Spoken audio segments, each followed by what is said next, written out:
Hey, what's up, everybody? Welcome to another edition of the Brooklyn Report. Today, I have the most interesting in the world. My main man, Eriq Lasalle, actor, director, producer, I'm gonna call you Slash, writer, author. You just wrote a book, man, Yeah. called Laws of Depravity. Yeah. How you feeling about that? Good, man. You know, it's the first of a trilogy, so I just finished the second one. And I mean, it's cool, man. It's the whole thing is about owning content. You know what I mean? So it's like, the stuff that I've been talking about for years and trying to do, which is, why you end up going from one to the next, going from, acting to just, you're not just relying on one thing. And it was just interesting because that journey just took me in that direction. You know what I mean? It was like, because you go, well, I've got a great story. I can put it down in a screenplay like everybody else does, and just watch it get passed over, I found like when I was running my production company, a lot of times we'd go in the studios and we'd be like, hey man, here's this great idea, but they were like, wow, that's great. Two questions. Is it based on a true story or is it based on a book? And So you're like, they come at you like that, right? You're like, well, what difference is it if it's good, right? But for whatever reason, that the stock. Obviously, if it's based on a book, you get it because it already has a built-in audience, and but it just started me, to thinking. I was like, So I came up with this story, and I was like, this would make a great movie, but I'm gonna flip the script and I'm gonna go back to go forward. Right. So Okay. I'm gonna go back and do it as a novel and hopefully create a big book franchise, which then translates into television or movie. Right. And that's just that's just something that, I mean, you've known me for years. And that's, I've been saying the same thing for years. You know what I mean? And I just think that we don't have, as African Americans, we don't have that many options. Like when we look at the people that like own franchises. Talking franchises, I'm not. Star Wars and The difference between rich and wealthy. Yeah, You know what I mean? yeah, Like a huge difference. You know? I'm talking about people that own, and so if you look at us, we go, well, Tyler's the closest thing that we have, or the only thing really that we have that owns franchise, and. A lot of people like to knock Tyler. I don't. My thing is, look, the brother's doing what he's doing, and if you don't like what he's doing, go do your thing. right, create You know your what I mean? own. Right? Yeah, and I understand the anger sometimes, and I understand when people are, hating on him in the sense that, unfortunately, he's been dubbed because he is the one that has made it on that level. He's been sort of charged with representing all black people and all. And I'm like, look, nobody can carry that weight. Nobody. But again, instead of us, tearing each other down and dogging each other, if you don't like what this brother does, if you don't like what this sister does, go do your own thing. Go create your own thing. Yeah, man. I actually had an opportunity to work on House of Pain. And it is a spectacle to go down there and see this dude's studio. And, like you said, however you feel about the material is one thing, but you cannot deny the fact that this guy is employing a lot of people. There was 2 shows going on at the same time, and so you see all these black faces and the hair and makeup and the grips and the writers and I marveled at it. I left there with a different appreciation for what he's accomplished, what he's trying to do, and I agree with you. It's like, it's easy to criticize people that are doing it, but they're doing it. They're doing it, man. They're doing it. You know what I mean? And listen, somebody's gonna find fault with whatever you do. Everything. And so Jesus got problems. I mean, yeah, exactly. That's where I was going. You know what I mean? So you go, okay, look, I know I ain't, I ain't nowhere near that. So I just look, man. I just say, I say do your thing, and you're gonna you're gonna fall, you're gonna trip, you're gonna stumble, but you do your thing, and that's what I've modeled my career behind. So every time I'm starting something new, what people don't understand is like, a lot of times people, oh man, you do this, you do that, you wear this kind of, you wear that. It's out of necessity, Right. like, uh, you know, years ago, I remember I had this big film I was doing, and I was, busting my ass. I was, working really hard, and everybody was like, "Okay, this is going to be your breakthrough. This was right after Coming to America. This is it. This is going to be the one that's going to put you on top." I had replaced Denzel in a film that he dropped out of. It was an interracial love story with Michelle Pfeiffer. Okay. And I was like, "Oh, boom." So People magazine is like, "Who's this kid? He's I go down south. We were shooting down in North Carolina. I go down there, man. I'm hitting it hard. I'm like, this is my opportunity. I ain't out partying. And I get a knock on the door one day. So I shot for about 4 days, and the director was like, "I'm loving what you're doing." I was like, "Cool." Let's get a knock on the door one day, and producer shows up at the spot I was saying and said, "Unfortunately, you look too young to play Michelle's lover. Wow. You're making her look old." So, which one do you think got the boot? Which one do you think had the You kill, love what you're man? doing so much that you're fired. Yeah. So I was like, Come on, I was man. like, wow. I was just like, numb. So I go back to New York, and they had to pay me. So I go back to New York, and I just remember like 1 week, I just got a new apartment, buying all this furniture, just being self-indulgent. Right. I was glad I wasn't into drugs or drinking. It's just, but I was like, I'm in pain. I got to spend. Give me that love seat. Yeah. I was like, yeah. Coffee table. So that was my drug, man. So I did that for a week, and I was like, all right, now what? And then I went and enrolled in film class, and it was like, wow. yeah, because I was like, man, here's an opportunity here's a situation where you had a great opportunity. You did everything you were supposed to do. Now, if I was out partying, if I was showing up late to work, if I was unprofessional, you got nobody to blame but yourself. But here, you're doing it right. You see it as an opportunity. You're doing it right, and they still can fire you. So I was like, I need to empower myself, man. And I don't even know back then if I used that word. It was more of the mentality, which was like, basically, look, I don't want to be in this position.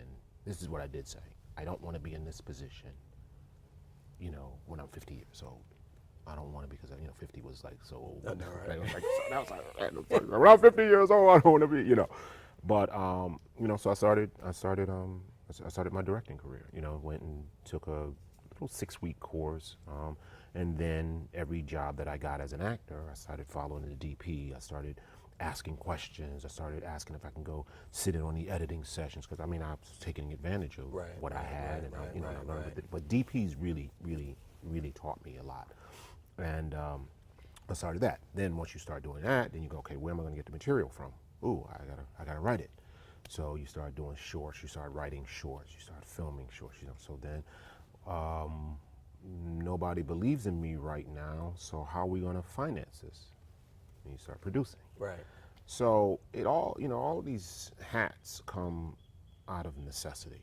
And they've never been for me the luxury in the sense of, wow, I think I just want to go and do that. And so, again, now seeing where the industry's headed,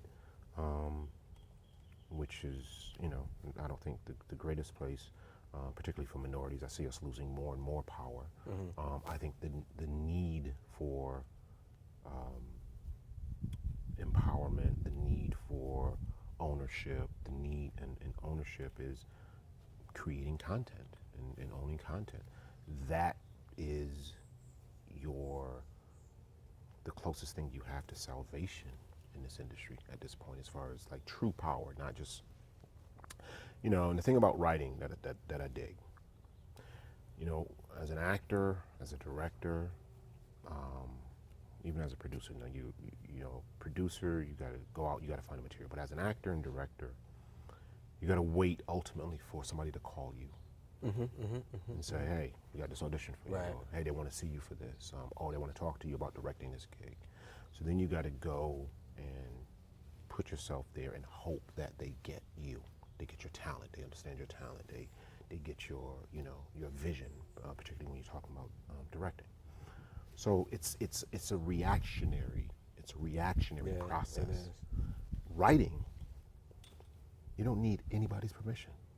You don't need anybody's. You can write. You can work a 9 to 5. You can work 2 jobs.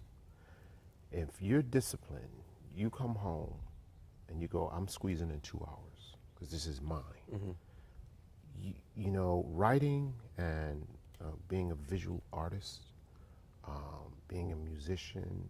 I mean, you have certain restrictions because obviously, depending on where you live, you can't necessarily be blowing your horn at 2 o'clock in the morning. But in general, these are independent things that you can practice your craft as a musician. Again, you're back in the position of the actors. You're waiting for somebody to call you to give you a job. As a visual Hold artist, that thought. We're going to finish that. We're going to be right back with more. He's dropping some, woo, I'm so engulfed right now, but we'll be right back with some more Eriq Lasalle at the Brooklyn Report. So, you know, I learned this lesson a long time ago when I was in New York, when I went on my shopping spree. Okay.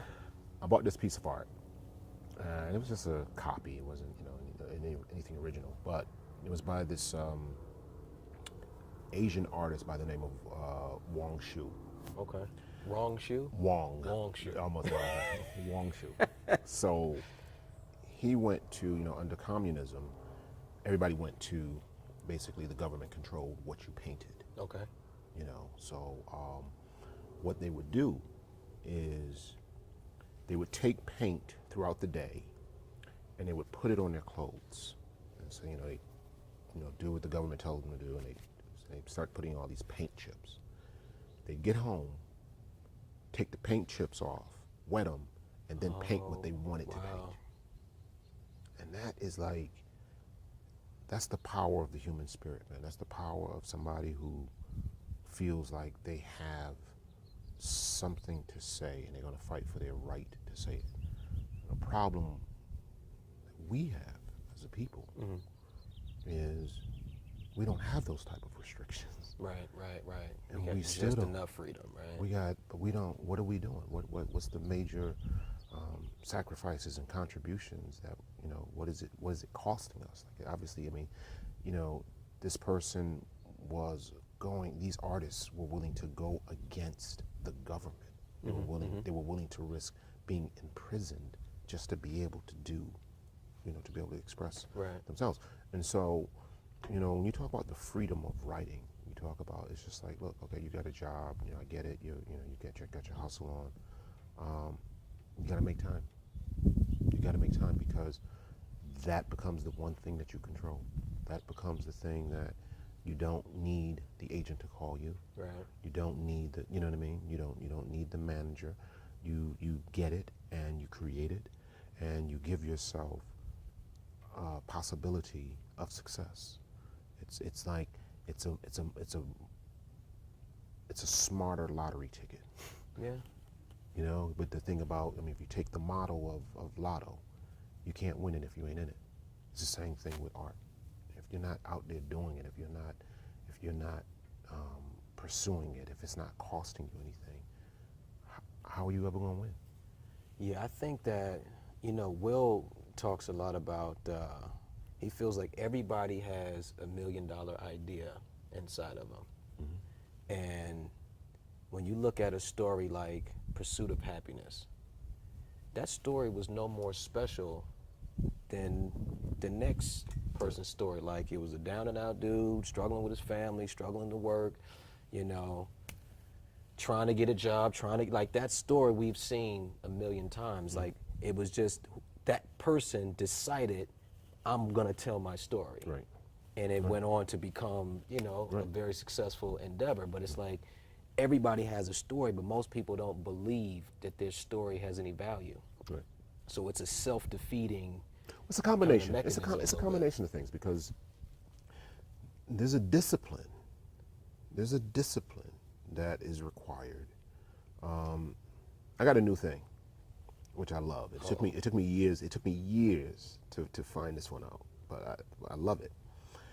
You know, so like a lot of times, you know, over the years, you know, you get people coming up to you, hey, you know, how do you become so successful? How do you become so successful? You get the cute women, you know, I want to be successful. I want to blah blah blah. The cool thing now is you just say, okay, it's about hard work. Mm-hmm. Show up and show me that you're ready to work hard. They don't show up because you're calling them out. What they want is the formula. Right. What they want, 98% of people, 99% of people are lazy. And when I say lazy, there are varying degrees of laziness. Mm-hmm. There are those that are downright lazy, and then there are those that will do just enough. Mm-hmm. And when you're in professions and that require more than that, you become lumped in with everybody else that's just lazy. Right. You know, our boy Dwayne always says there are more C and D students than there are A and B students. He stole that from me. Okay, yeah. Well, That's what my father told me that. really? It's the truest thing. It's man. D's and F's. D's and F's. Yeah, he's like, my father was always like, I would see something stupid on the street that I deemed to be stupid. Right. And he would say, why do you think that is? And I would go, I don't know. Like, I was a teenager. He was like, okay, what kind of grades did you get in school? And I was like, A's and B's. He's like, all right, some people are getting B's and C's, some people are getting C's and D's, some people are getting D's and F's. What do you think happens to those people after high school? They don't die. Like, so you got D and F people just out messing up the world. Like, you know what I mean? It made so much sense. So yeah, man. Yeah, and that's one of I hear him say it all the time, but it's true because you go, stop stealing my material. Yeah, but it's true because you go, look, man, everybody wants it. Everybody wants it, but they want it handed to them. And then, I tell my nephew, I'm like, man, half the work, half the battle is showing up. Yeah. Half the battle is showing up because there's so many people that will talk themselves out of it. There's so many people whose alarms aren't going to go off. There's so many people that's going to choose to party hard the night before and blow it off. So by the time you put all that combination, you've got a majority of people. Because regardless to what their excuses are, again, they all end up in the pot of D's and F's. Right. No matter what. Maybe they say, oh, no, all week I'm going to go, and then the last day they get scared. Okay, well, Yeah. that's a fail. Climb in there. Right, climb in there. Climb in there with the same dude. Right. Climbing in with the same dude that, or a woman that was just like, yeah, that's too much work. Right. I mean, you might as well, because the bottom line is you didn't show up. So showing up is half the battle. And then the talent and the perseverance and the hard work and the tenacity, and So what, because, I mean, clearly, I've known you a long time. You're very disciplined, very detail-oriented, very specific, So where do you get your motivation from? Like, what did you see coming up that you're like, this is the way I need to be? Or is it something that just evolved over time? Well, I think I come from a generation that, being raised by a single Southern woman, there was a work ethic that you didn't have a choice. You had to get up on Saturday morning and go do something. You had to go to school. My mother was like, either you go to school or you go to work. So you had to do things. You had to come home and you had chores. And so when you think, she's mean, and all my boys and all my friends that were hanging out and just had all this freedom, that's again what happened to a lot of those students. Right. They don't die. So what happens to the ones that have it? They go on to be something.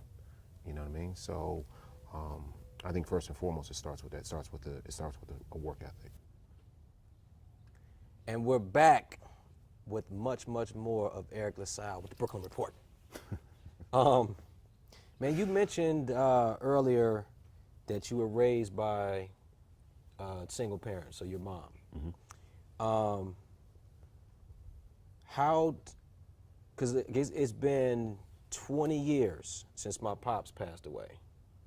And, I often reflect on how, having him and then not having him, shaped my opinions and, struggles in life or whatever, just looking for that male kind of role model, good or bad, you know? Right.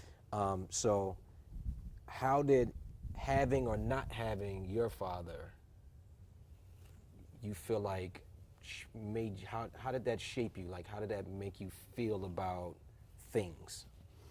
Well, look, I think, if you don't have something, you don't always know what you're missing.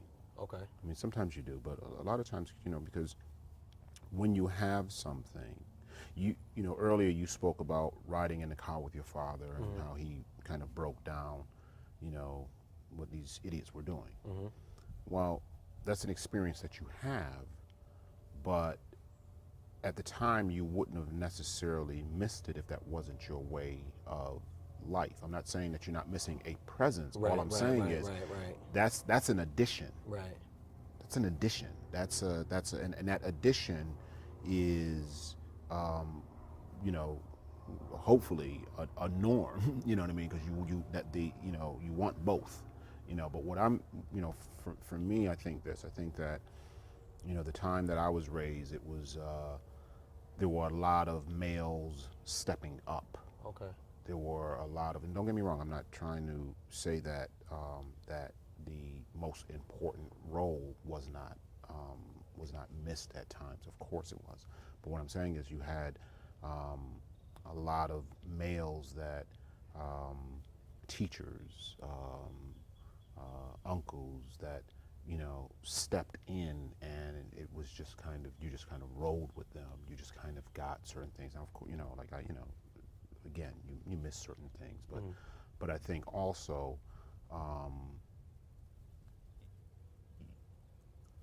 I benefited from having someone as a mother who was determined to be a total parent, and again, not that she can completely take the place, but at some point, you adapt. You adapt and you go, this is what I know, and this is, what I mean, this is how it is.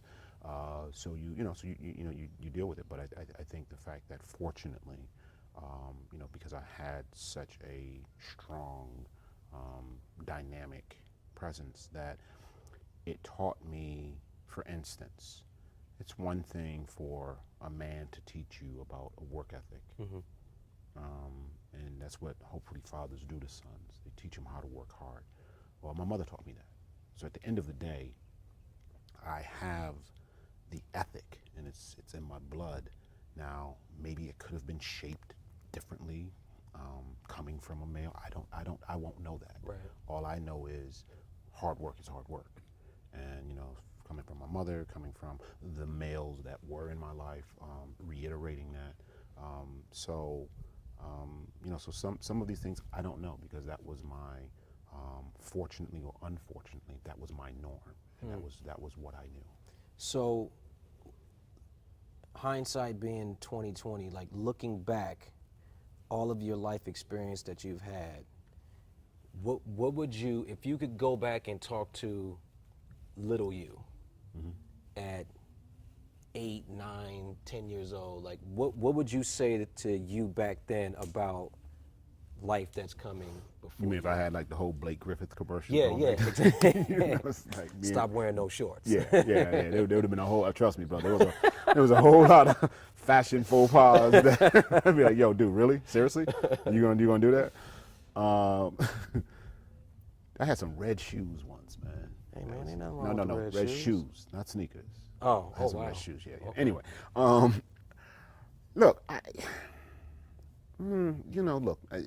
Here's the dilemma. Okay. With that kind of question, we ask it all the time. would you be you without the mistakes you made? And if you believe in predestination, if you believe in fate, are we trying to do God's job by saying, I want to go in and fix this? And I mean, look, don't get me wrong. There are things, you make mistakes, you hurt people along the way, you don't represent yourself the way you want to, all of that. That you, would love to, clean that up. And, so I mean, that would be obviously the first conversation. But I think with the big things, I don't know, man, because it's like it's made me who I am, good, bad, or indifferent, but at the same time, it's like, look, I don't, maybe I went through that to be here, and here is ultimately going to produce something that's more valuable than being here. I don't know. You know what I mean? We can play the what if game, all day. So I know one thing. I know I've learned more so in the last, I think there's something really cool about, once you get past 40, because, years ago when I turned 40, I just stopped sweating the small stuff, man. I stopped being, I'm a Cancer Leo, so, you got that whole crazy lion who's the king of the jungle, who's, just, the doer, the ruler, and you got the Cancer who's, super sensitive. So it's all my life. I'm like, I'm wounded. Sensitive lion. A sensitive lion. I'm in the corner all wounded, and then you want to, after 40, man, I just was like, yo, it ain't that deep. I agree with it that. Really ain't. Like, that's the best advice. It ain't that deep. Like, you might tell yourself that. Yeah, yo, dude, it ain't that 10. deep. Trust me, you're gonna save yourself. Yeah, you're gonna save yourself a lot of grief. You're gonna save other people. A lot of grief when you just accept it ain't that deep. Like, you're hitting it on the head. I think, because I've thought about that question a lot, and I think that's what I would tell myself is like, if everything is gonna be okay. Like, even in the darkest times, the deaths, the ups, the downs, the highs, the lows, like, there's always the other side. Like, the sun is gonna come up. Like, it's never that so painful that it's not gonna at some point dissipate and go away. You know what I mean? So I think that's the biggest thing I would tell a little version of me is like, look, whatever it is, you're gonna get through it. Right. Yeah. I mean, there's been times I felt like, oh my God, like has to be the end of the world. Like, it hurts so much. Right. You know what I mean? Right. Then it goes away. It's like, man, somebody could have told me that. I probably would have enjoyed the pain a little bit better. Well, like, think about what we do, as actors. It's, the rejections that we get. And, oh my God, they wound you. And I remember when I first got into business, and, if you had an audition on Wednesday or Thursday, you're like, okay, I just got to hear about it Friday. I got like Friday's the day.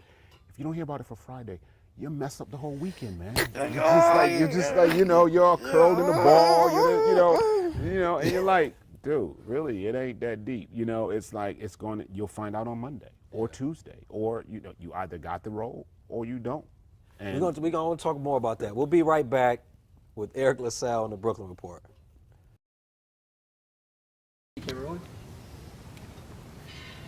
So we were just talking about living and dying with each audition, and the rejection of it, and getting told no 99% of the time. What's some advice? What's the best piece of advice that maybe you've gotten that helped steer you in a certain direction, and then what would you tell some young up and coming whatever, to help advise and inspire them? Well, I think whenever you put on the spot and ask them the question, it's like you try to remember so hard that you can't. So I've had amazing advice because I've surrounded myself with amazing people. Okay. So I guess that would be, you know what I mean? Like, if you really want to support system, you really want to learn, be willing to be quiet in the room. You know, be willing to, like, I've hung out with when I used to hang out with my mentor before he passed. I knew when to just shut up and absorb. Like you, sometimes you realize you're like, I'm in the presence of some deep stuff going on. Right. Like, you just like, how did I get in here? Right, You know what I mean? I'm just right. steal it. I'm I gonna know take that it. I'm feeling. gonna take it. Yeah, You know what I mean? yeah, So yeah. so you find those people that make you, and not that every moment is deep. Sometimes sometimes just the simple things that they do that you're like, whoa, you know. So I would definitely say, you know, surround yourself with people that have something to offer, that have something to elevate you. You know what I mean? And don't be just a taker, but you got to understand in certain parts of your career, particularly when you're first starting out, you do a lot of taking, but you give back in other ways. You show your thoughtfulness. You show that, hey, I don't take the time that you're spending with me for granted. Right. And so, you know, let me do what I can do. If that's bringing you coffee, whatever. You know what I mean? Here and there. Let me just show you that, because I want this giving spirit. And I find people that love what they do. They love sharing. So, but I think the simplest advice is know and respect your craft. Right. And, you know, show up and be willing to work. And always be willing to outwork. Like, look, ton of people, way more talented than me. You know, but there aren't a ton of people that have a better work ethic. Right. So, I mean, I'll go toe to toe with anybody. You know, I can't. Some people I can't hang with. Their acting chops are superior to mine. Their directing job, whatever. But A, I've got a great work ethic, and B, I've got this amazing appetite for life, for what I do. So that's why I'm like, I don't know if I've got like an undiagnosed case of ADD or what, but I get bored real easy. So I'm constantly looking for other things. Now, as an artist, I think that's great. Sometimes it's hard to live with. In a relationship. In a relationship. Cool, man. That's, you know, I feel, I'm sorry, sisters. It's just, you know, you feel for some of the people because you're like, yo, are you ever satisfied? Are you ever cool, you know? And you're like, no, because I want it, you know, and I'm constantly, you know, so, but as an artist, you're like, yo, I'm going to try this, I'm going to try that, I'm going to try this, you know, I'm going to try my hand at this, and I think it's good. So I think that having that kind of appetite is important. Talking about art, I think surrounding yourself with the right people. I think respect.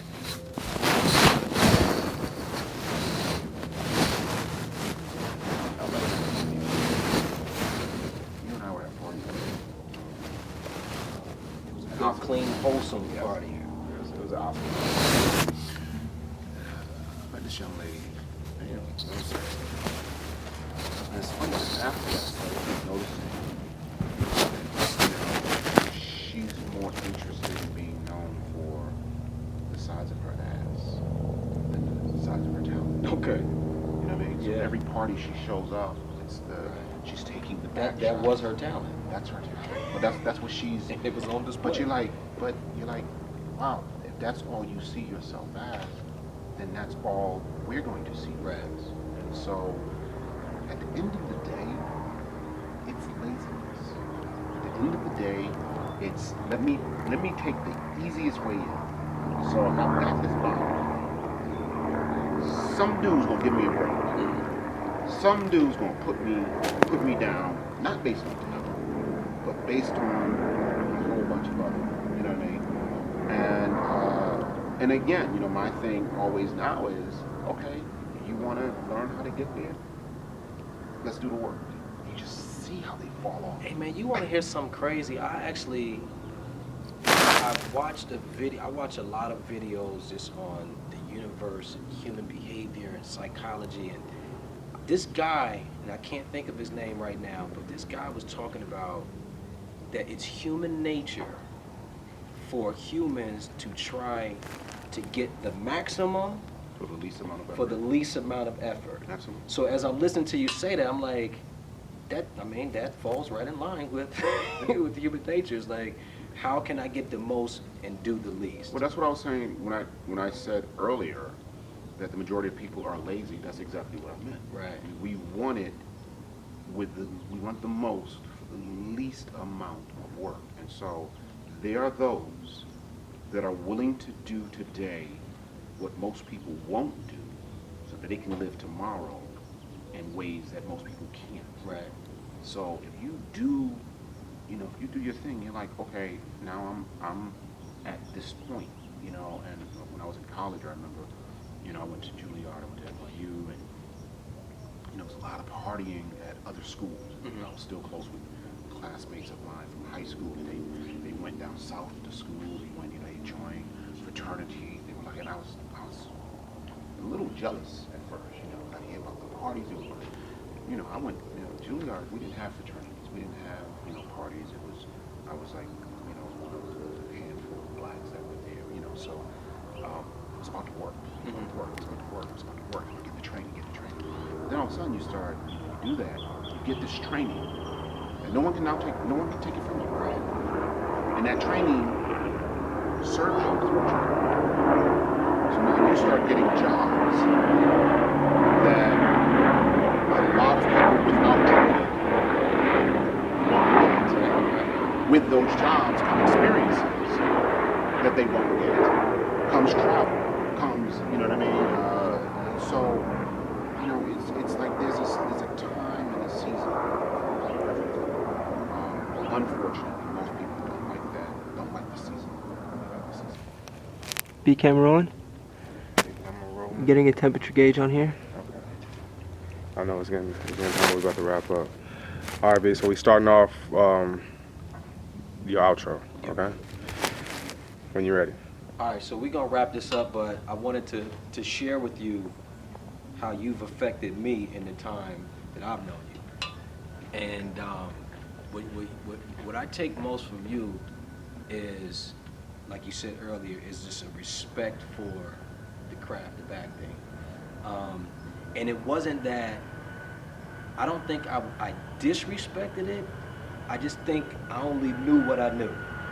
And then you came along and kind of was like, and pushed me out of what I knew. And it was like, oh, hey, why you pushing me? You know what I mean? But it really made me stop and go, wow, if I'm saying I'm doing this and I'm putting all this time into it, then I really have to dig deep and get really specific, really detailed, raise the stake, like all of the traditional phrases that get thrown around in acting class. But it was really like, because my previous teacher was a female, so she would say those kind of things. So I don't know if it took hearing it from a man for me, but it was like, that was like, oh wow. And because I respect how you do what you do so much, is probably why it resonated so much. And it was like, wow, okay, let me go back into the lab and work some stuff out. But that was like the biggest thing, and I really appreciate, because there was a growth period that I had after that, because then each successive teacher after, it made more sense. Right. And you're able to grab To build, it's like, that's what he was saying. Right. Because this person said it, and then that person said it. It was like, I was like, okay. Even if they're saying it differently. Yeah. Yeah, even if they're saying it differently. I mean, like I said earlier, man, I mean, thanks for that. But, that's why I said, surround yourself with people that lift you up. Yeah. And that's, just, morally, spiritually, artistically, mentally, people that make demands of you. People that's just like, yo, man, you gotta work out. You gotta take care of yourself. You gotta eat right. You know what I mean? Because if you really want to maximize stuff, it's who you surround yourself with. So yeah, go back. Thank you, man. I appreciate your time. It's my main man, Eriq Lasalle. This is the Brooklyn Report. we'll be at you again. I'm gonna find somebody else to sit down and chop it up with and keep getting this information out there. So thank you. I'll see you later. Peace.